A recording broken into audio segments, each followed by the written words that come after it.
کہ بعض دفعہ تو مقرر جو ہے وہ اس لیے آیات سجدہ نہیں پڑھتا کہ ان کو سجدہ کرنا پڑے گا اور وہ بیٹھے ہیں کرسیوں پر، تو کیا سجدہ تلاوت کے لیے زمین پر ہونا اور باضابطہ سر کو زمین پر ٹکانا ضروری ہے، یا بیٹھے بٹھائے بھی اشارے کے ساتھ سجدہ یہ ساری تلاوت؟ مصیبت اس لیے آئی کہ وہ بیان کرنے والا بھی سمجھتا ہے، سننے والے بھی سمجھتے ہیں کہ سجدہ تلاوت کرنا واجب ہے، ضروری ہے۔ آپ سجدہ تلاوت کے متعلق سجدہ تلاوت کے بارے میں میرے بہن بھائی اچھی طرح سمجھ لیں کہ جو سمجھا جاتا ہے نا کہ یہ واجب ہے، اس لیے ہو نہ سکا پھر گناہ گار ہو، اس لیے بیچارے عہد چھوڑ دیتے ہیں۔ کتنی زیادتی آگے پیچھے سے پڑھتے ہیں، قرآن کی آیت آتی چھوڑ دیتے ہیں، اسی لیے کہ علم نہیں ہے۔ اب دیکھیں اللہ کے رسول علیہ السلام نے سجدہ تلاوت کیا بھی ہے اور نہیں بھی کیا۔ صحیح حدیث ہے کہ آپ نے سورہ نجم پڑھی نہیں کیا۔ حضرت عمر رضی اللہ عنہ نے ایک خطبہ جمعہ میں آیت سجدہ کی تلاوت کی، لوگ تیار ہو گئے، بالکل سیدھے ہو گئے، آپ بھی اتر آئے، سجدہ تلاوت کیا، پھر چڑھ گئے، پھر کبھی آیت آئی پھر تیار ہو گئے، آپ نے کہا یار تم تیار ہو گئے میں بھی آ جاتا ہوں، مگر یہ سجدہ اللہ نے ہم پر واجب نہیں کیا، جس کا جی چاہے کر لیا کرے، جس کا جی چاہے نہ کیا کرے۔ اس لیے یہ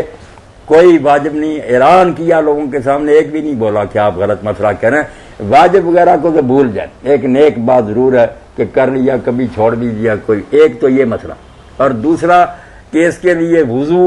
قبلہ رخ ہونا، زمین پر سر رکھنا، یہ کوئی نہیں، یہ نماز نہیں ہے کہ اس کے لیے یہ پابندیاں ہوں۔ لوگوں نے واقعی بنا لی ہیں اور اس میں پھنسے ہوئے ہیں، مگر حضرت ابن عمر رضی اللہ عنہ کے بارے میں صحیح بخاری میں کہ وہ بغیر وضو کے بھی کرتے تھے،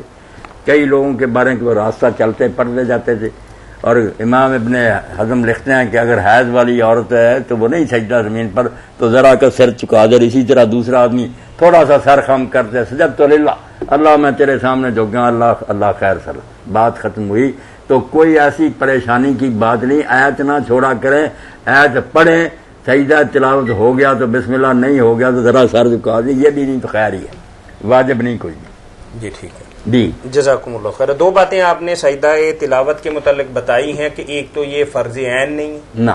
کہ لازمی اس کا کرنا ہے، اور دوسری بات آپ نے یہ بتائی ہے کہ یہ نماز ہی کی طرح کی کوئی عبادت نہیں ہے کہ باوضو ہونا، قبلہ رخ ہونا اور سر کو زمین پہ ٹکانا، تھوڑا سا اگر سر کو جھکا لیا جائے لیکن آیت کو نہیں چھوڑنا چاہیے۔ آیت کو نہیں چھوڑنا، ٹھیک، وہ چیزیں ہو جائیں تو بہتر ہے، اس کو شرط نہیں ٹھہرانا چاہیے، نماز نہیں ہے کہ اس کی یہ شرطیں۔ مولانا آپ